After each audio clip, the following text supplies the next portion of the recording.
Hey everyone, Gio here. Welcome to another episode of Giocast. Today I'm going to share a bit about an unexpected Christmas gift and the inauguration of President Trump. Last couple of weeks have been completely crazy. Christmas and family, and we do our annual Christmas concerts where we get to play some songs with the kids. I thought like let's make it a little intentional. It's just about eating and people drinking and then opening presents.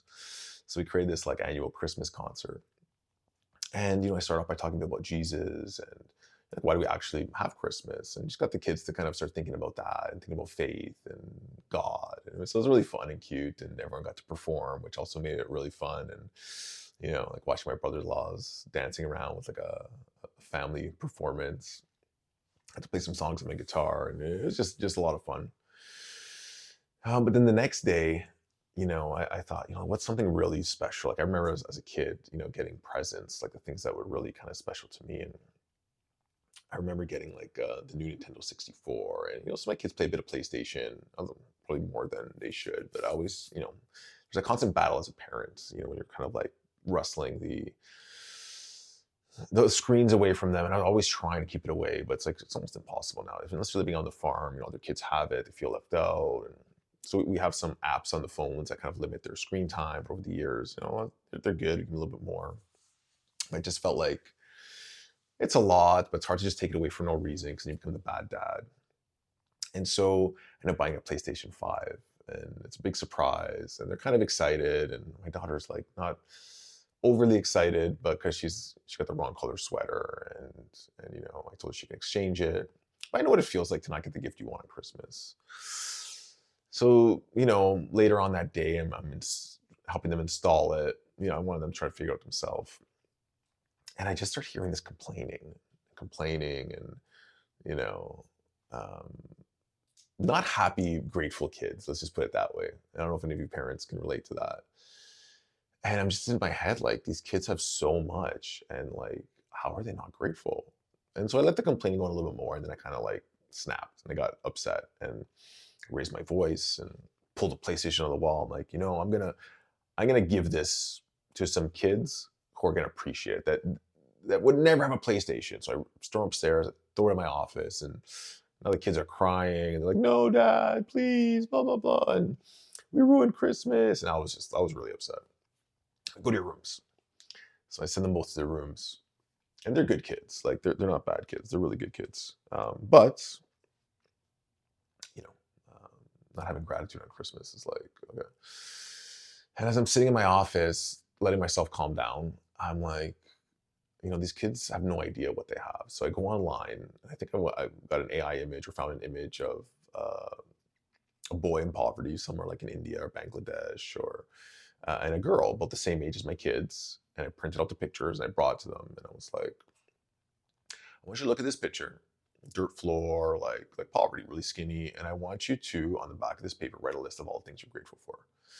So look what this kid doesn't have that you have. And I want to know if you're grateful for having that. Because I'm sure that, this boy or girl would be grateful to have like a pair of socks. So they go, they write some stuff down, they come back, I look at it. I'm like, what about this? What about that?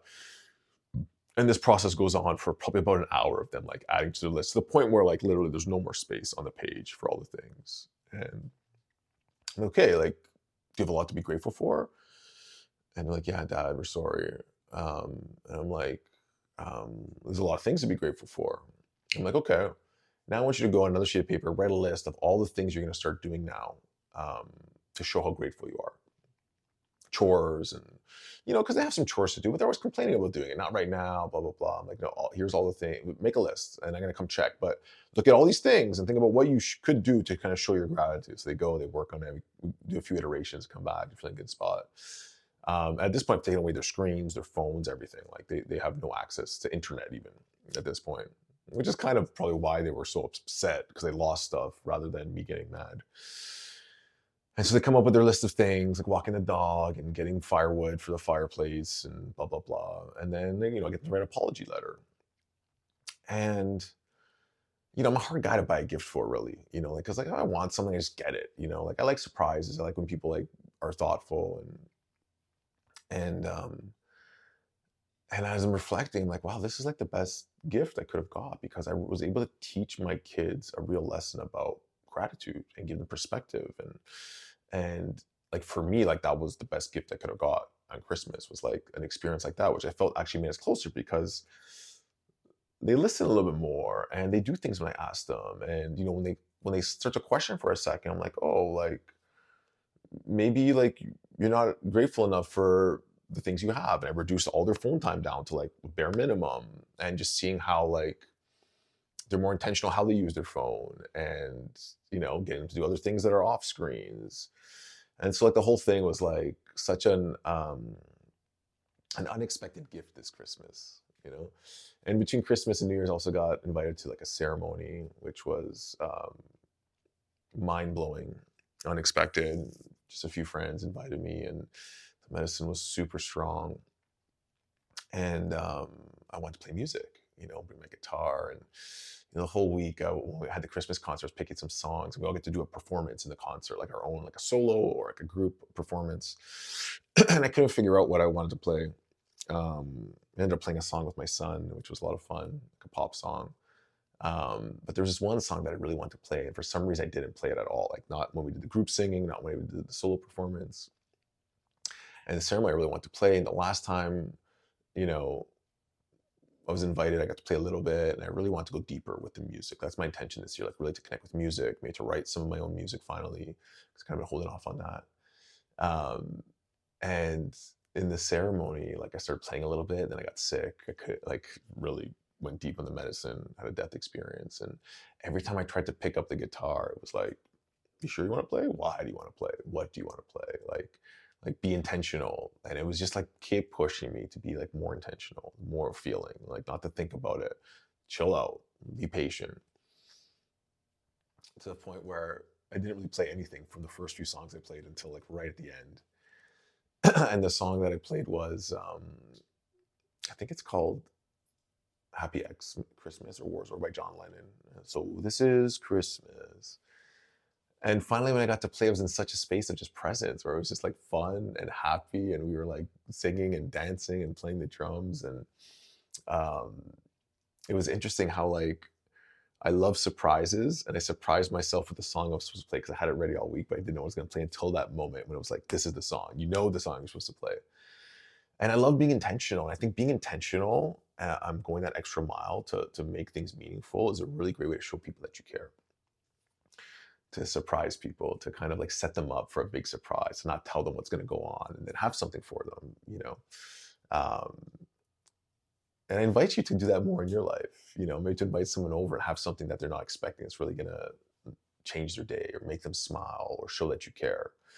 And I try to do that a lot also, with my family, and with like Christmas presents, and like a little scavenger hunt for my wife, where I would send her around these places in the house that have a little note that would kind of, you know, um, just be like a little like metaphor for like our relationship, you know. And it's a lot of fun. So I encourage you guys to try to be intentional and surprise people, to just go that extra little mile to do something that you don't have to do, but that shows that you care. It's easy just to buy someone something like a gift card, but to show that you put some thought into it or set it up or did something special goes a long way. Um, and so yeah, so like when we go on Christmas, it's like a time to escape from all the craziness, and just coming back, it's like wow, the world is like redlining on peak insanity. Like is this the craziest time ever? I'm sure there's been a lot of crazy times, but we're living in crazy times, crazy times, and I feel like the next 4 years is going to get crazier. But what do we do? Do we get afraid? Like Trump's going to be inaugurated next week, and like he's threatening to put tariffs on Canada, become the 51st state, or some things that I think are great that he's doing. With RFK, there's other things that are more questionable, and there's all this fear because it's an unknown. Like what's really going to happen? And I think the more that we get pushed into this uncertainty and fear, it will activate people to kind of stand up and take responsibility for themselves and be more sovereign and to fight against these things. Wildfires in LA and how crazy that is. And you go down the conspiracy rabbit holes and you see like read all these crazy things, and you look at the mismanagement and see all that kind of craziness. And it's just like we'll never really get down to the reason why or what and all that kind of stuff. But ultimately, what we have to figure out is like, okay, so like, how are we going to act differently in light of this new information? What can I choose within myself to kind of focus my energy on, to make the world a better place, to make my life better, to adapt, to become a little more independent? And so, to the Canadian friends listening, do I think we're going to be the 51st state? I don't think so. Is he putting pressure on because he wants to have some things like securing the border and other stuff? Yeah, for sure. Um, and maybe he'll even announce a tariff, but it's not going to happen right away. The chaos that would ensue if they like automatically put 25%. People shipping, people in the States wouldn't get the stuff. Prices would either go up here because they just add to the price, or would try to find something local, which they probably don't have the inventory for, because 25% is a big amount. And it would be chaotic in Canada, and they probably wouldn't have the system to collect the tax and enough people. I know he announced this like external revenues service. But I think ultimately, it wouldn't happen for a long time, and there'd be like this grace period. And once that he's serious, there's probably some negotiation in between. And always, what we think might be scary or bad or unknown, it's like we don't know if that's going to be good or bad in the long term, because we don't know what else is going to happen, what that's going to trigger, what the outcome of it is. So I think the best thing is just stay patient. Maybe just disconnect completely. In Canada, we need some big changes. Trudeau stepped down, and doesn't look like we might get an election to the fall. What's going to happen between now and then? Who knows? I feel like the biggest thing that with Canada, like economics, it's been like not so great, and just the safety, a lot of home invasions and car thefts, and just a lot of things, and immigration. Like I don't have a problem with immigration, especially like legal immigration, but when there's just too much of a different culture that comes in all at once, it puts pressure on the systems, puts pressure on the culture, like because they're not going to want to adapt to our way of life usually, and it just creates this period of readjustment, which can be very chaotic. And I think the same thing like we've seen in the U.S. And now they're gonna like deport everyone day one. And it's like, oh man, it's gonna be so crazy. So we'll see. We'll see what actually happens. They say a lot of things, and we'll see. And at the same time, I kind of over the break watched 1883, which is like the prequel to Yellowstone. So I don't know if you're into cowboy stuff, but I wasn't really. My dad always watched cowboy stuff growing up. But I really connected with the 1883 version. Yellowstone was good. I don't watch a lot of TV, but I like getting to a good series here and there. It was just crazy, very over the top, like some things like like the likelihood of that actually happening. But I like the way it showed different cultures and the Native Americans, and just really kind of feeling into like what they've gone through and how like a lot of their shit's been like just taken and forced upon them. And when I watch 1883, though, it just shows a whole different time frame that we have zero understanding of what life was like back then. So we think it's crazy now, and you start to see what some of these people went through then. It's like, man, this is like a walk in the park compared to that. The Wild West and no laws, and people, just robbing and raping and murdering, and the Indians and the cowboys, and open borders and free land, and people leaving, tyranny in Europe to try to come make a life with no idea what they're about to encounter, and not knowing how to deal with like rattlesnakes, drinking the water, getting sick. It's just like crazy. And I go worried now. Like, imagine if we had to live in a time like that and have to like figure out how to survive. Most of us would not make it. Like they show, like the Germans that came over, like out of that whole crew, almost none of them survived. And it's like, wow, food for thought. And what I loved most about the story was the father. He's played by a famous country singer. I'm not sure, can't remember his name off the top of my head. I had this beautiful young daughter. It just reminded me so much of my daughter in the teenage years. And this girl was curious and fearless, and would ride horses and get chased by Indians, and in a way like I saw my own daughter in it, and I felt this connection. And I actually saw myself getting emotional because the girl, in order to kind of like save her group when they get chased by some Indians that thought that they did something to them, um, pulls them away, and just intuitively just goes away from splits the group. There's like 12 Indians chasing her, and she gets hit by an arrow, and it's a wild scene. And then she's slowly dying over the next few episodes until she like dies in her father's arms, and that's how they end up getting to Montana. So I guess I should have said, if you plan on watching it, kind of ruined the ending, but sorry about that. But they talk about how this girl lived her life in those 15 or 17 years, whatever, more than the old guys there that lived their whole life, like free, like going out into the unknown, exploring, being curious, reflecting, trying to understand. Like she's the narrator too, and it was an amazing metaphor, inspiration. I know it's just a show, but like what's possible, and to live without fear and going into the chaos of life, saying, okay, like this is happening. I can hide in my basement, or I can just live and go out there and not be afraid to die. And when I do, just fully accept it. Because we're all gonna die anyways, right? And I talk about this a lot in this podcast. Even if you didn't watch, I still recommend watching it. It's just really amazing to see, like, like maybe sometimes you gotta be put in that situation to really live. It was sad. I didn't want her to die, but it also made me like feel closer to my daughter and want to connect with her more.